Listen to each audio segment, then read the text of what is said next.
नमस्कार दोस्तों। तो देश में 2024 का मुकाबला इंडिया वर्सेस एनडीए होने जा रहा है। खबर आप तक पहुंच गई होगी दोस्तों। बात कर लेते हैं ताकत की, किसमें कितना है दम। जी हाँ, इंडिया में कितनी ताकत और एनडीए में कितनी ताकत है। इंडिया कांग्रेस के नेतृत्व वाला विपक्षी दलों का महागठबंधन, जिसका नाम कभी यूपी हुआ करता था, अब वो इंडिया के नाम से जाना जाएगा।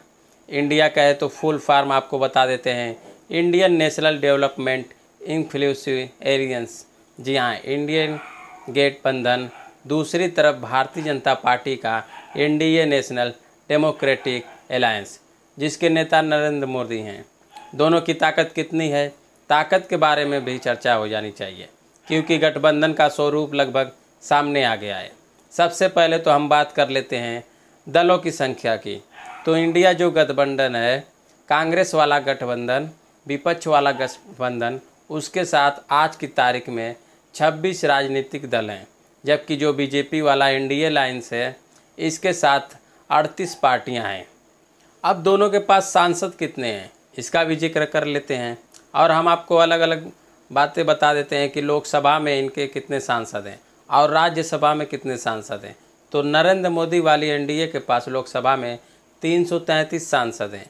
जी हाँ, 333 सांसद बीजेपी नरेंद्र मोदी वाले एनडीए गठबंधन के पास है, जबकि राहुल गांधी वाले कांग्रेस वाले इंडिया गठबंधन के पास 142 सांसद लोकसभा में हैं। अब चर्चा कर लेते हैं राज्यसभा की। राज्यसभा में किसकी कितनी ताकत है। तो राज्यसभा में 111 एमपी राज्यसभा सदस्य नरेंद्र मोदी वाले भारतीय जनता पार्टी वाले एनडीए के हैं, जबकि राज्यसभा में कांग्रेस वाले राहुल गांधी वाले इंडिया की ताकत 98 सांसद राज्यसभा में, 111 सांसद राज्यसभा में एनडीए के और इंडिया के 98 सांसद। अब आपको बता देते हैं कि किन किन राज्यों में सरकार है। तो छोटे बड़े राज्य मिलाकर जो नरेंद्र मोदी वाला एलियंस से एनडीए है, बीजेपी का पूरा गठबंधन अकेले बीजेपी नहीं, 15 राज्यों में इनकी सरकार है। इनमें नॉर्थ ईस्ट के पूर्वोत्तर के कई छोटे छोटे राज्य भी शामिल हैं। जबकि इंडिया गठबंधन की बात कर लेते हैं तो राहुल गांधी वाले कांग्रेस के नेतृत्व वाले विपक्षी गठबंधन की, जिसके सूत्रधार नीतीश कुमार रहे हैं। तो 11 राज्यों में इनकी सरकारें हैं।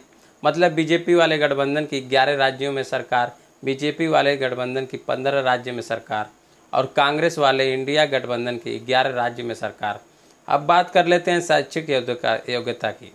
आपको बता देते हैं कि नरेंद्र मोदी की शैक्षिक योग्यता के बारे में हम अब जिक्र नहीं करेंगे, कोई चर्चा नहीं करेंगे। आपको पता है नरेंद्र मोदी की शैक्षिक योग्यता क्या है।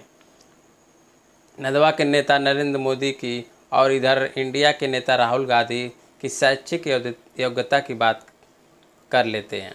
तो कैम्ब्रिज के ट्रिनिटी कॉलेज से उन्होंने MA final master of philosophy की पढ़ाई की।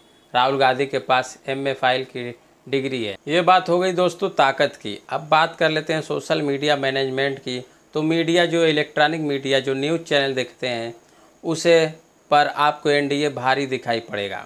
सोशल मीडिया पर बहुत तेज़ी से ताकत बढ़ी है इंडिया गठबंधन की। इंडिया आपको आगे दिखाई देगा। यूट्यूब पर बहुत सारे चैनल दिखाई देंगे जो आपकी इंडिया के समर्थन करते हुए नज़र आएंगे। अखबारों की बात कर लें तो वहाँ अखबार अपने क्षेत्र के हिसाब से आपको विज्ञापन के हिसाब से नज़र आएंगे, क्योंकि इसके साथ हैं। हालांकि मीडिया को होना निष्पक्ष चाहिए, लेकिन 2013 के बाद दौर बदल गया है दोस्तों। मीडिया भी 2 हिस्सों में बट गई है, या साफ बटी हुई नजर आई है। यह ताकत है। और इसके साथ ही आपको बता दें कि ज़मीन की बात कर लें तो विश्व की सबसे बड़ी पार्टी खुद को भारतीय जनता पार्टी बताती है। और अभी जो इंडिया गठबंधन है, इसका स्वरूप सामने पूरी तरह से नहीं है, क्योंकि इंडिया गठबंधन ग्रामीण स्तर पर, गांव स्तर पर आपको जानकर हैरानी होगी कि बूथ लेवल तक पर इंडिया गठबंधन की तैयारी हो रही है कि वहाँ भी गठबंधन को हो बूथ स्तर पर, ताकि चुनाव के दिन वोट को बूथ तक ले जाकर पोल कराया जा सके। वो असली ताकत होगी इंडिया गठबंधन की। और इंडिया का बूथ मैनेजमेंट भी आपके सामने